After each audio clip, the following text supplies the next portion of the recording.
It started with a single letter taped to my front door. No knock, no conversation, just a folded white envelope with bold red letters across the top that screamed, "Notice of violation." My heart sank before I even opened it, because in this neighborhood, an envelope like that was never good news. The HOA had struck again. I unfolded the paper and my eyes froze on the words. "Your front yard has been deemed illegal. Immediate action required." Illegal? I stood in the middle of my driveway staring at the perfectly trimmed green grass I had reseeded myself, the small flower bed where my daughter and I had planted tulips last spring, the tiny white fence edging the garden. Illegal? None of it made sense. But in this neighborhood, sense didn't matter. Power did. At first, I laughed it off, thinking it had to be a mistake, maybe a misfiled complaint meant for someone else. But when I walked to my mailbox that same afternoon, 3 neighbors stood across the street whispering, their eyes fixed on me. I waved awkwardly, but they didn't wave back. One of them smirked and muttered something to the others, and that's when the cold realization hit me. This wasn't a mistake. This was personal. Someone wanted me gone. The letter said I had 7 days to correct the violation or face daily fines. But what violation? The document offered no detail, just a vague accusation that my yard didn't meet community standards. That night, I sat at my computer scrolling through the HOA bylaws, reading them line by line. My grass height was compliant, my flowers were approved species, my fence was regulation height. Nothing about my yard was illegal, but the deeper I dug, the more I noticed loopholes in the rules, phrases like "at the discretion of the board" and "subject to interpretation." They could twist those words into whatever they wanted, and they were twisting them against me. The next morning, I decided to confront the HOA president, a man named Richard, an older guy with sharp eyes and a voice that dripped with superiority. I caught him outside his pristine 2-story colonial, where even the hedges looked like they'd been carved with surgical precision. "Richard," I said, holding up the violation letter, "there must be some mistake. My yard follows every rule in the book." He didn't even look at the paper. Instead, he gave me a thin smile and said, "Some things don't need to be written down. The board just doesn't approve of certain looks." The way he dragged out the word "looks" made my blood run cold. This wasn't about rules. This was about me. Rehook. But what I didn't know then was that my yard wasn't the real problem. My presence in the neighborhood was. And the deeper I dug, the darker the truth became. By day 3, the fines started. $50, then $100, then $200. I was being bled dry for something I couldn't even identify. When I called the HOA office, the secretary put me on hold for 40 minutes before hanging up. When I emailed, I got a 1-line response: "Refer to your violation notice." And when I tried to speak at the community board meeting, they refused to put my name on the agenda. It was like they were shutting every door, boxing me in, waiting for me to break. That night, I heard footsteps outside my house. When I peeked through the blinds, I saw 2 board members standing on the sidewalk, clipboards in hand, pointing flashlights at my yard, taking notes. My hands trembled with rage. Why were they so obsessed with me?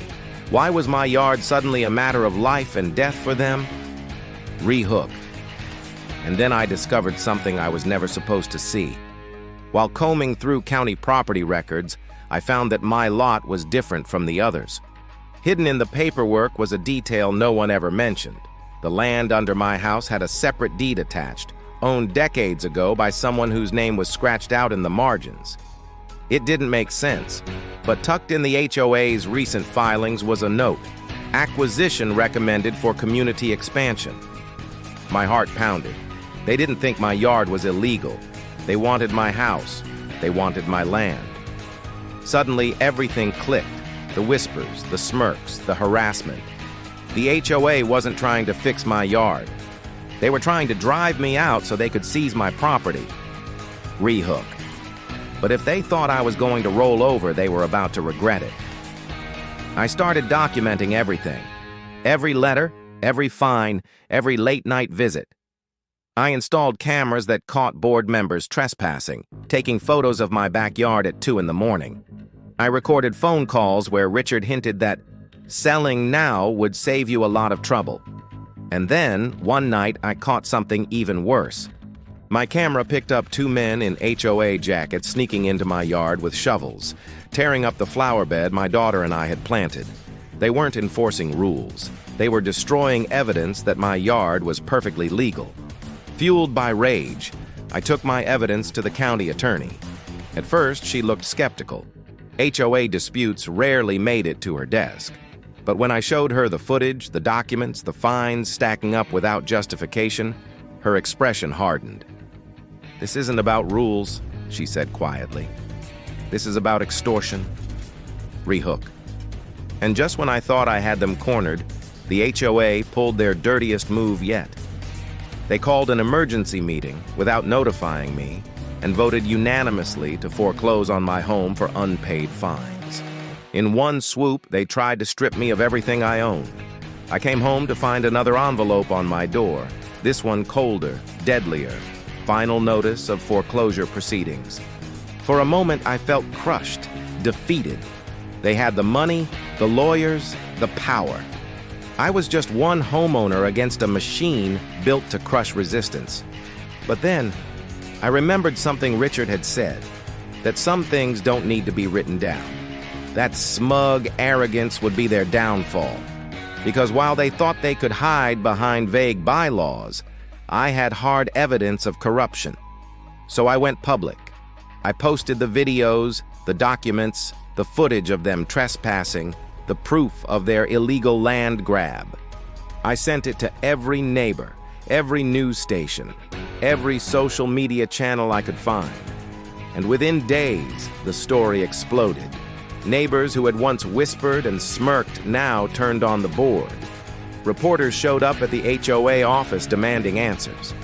The county attorney filed an injunction blocking the foreclosure. The board's perfect little empire was crumbling.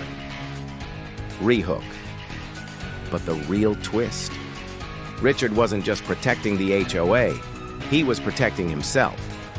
When investigators dug deeper, they uncovered that Richard had been secretly negotiating with a developer, planning to sell multiple properties, including mine, for a massive payout. He had lined his pockets with bribes, hiding behind HOA authority to bully families out of their homes. And my illegal yard? It was just the excuse he needed to start his takeover. The board was dissolved. Richard was charged with fraud, and for the first time in months, I stood in my front yard without fear. The grass still green, the tulips still blooming, the little white fence still standing. It was never illegal. It was never about the yard. It was about greed, power, and one man's plan to strip us of our homes. And as I looked out across the street at the neighbors who had once turned their backs on me, I realized something else. I hadn't just saved my own home, I had saved theirs too. Because if Richard had succeeded with me, they would have been next. But here's the thing about HOAs. When one corrupt board falls, another can rise from the ashes. And sometimes, the enemy doesn't disappear. They just wait, watching, planning.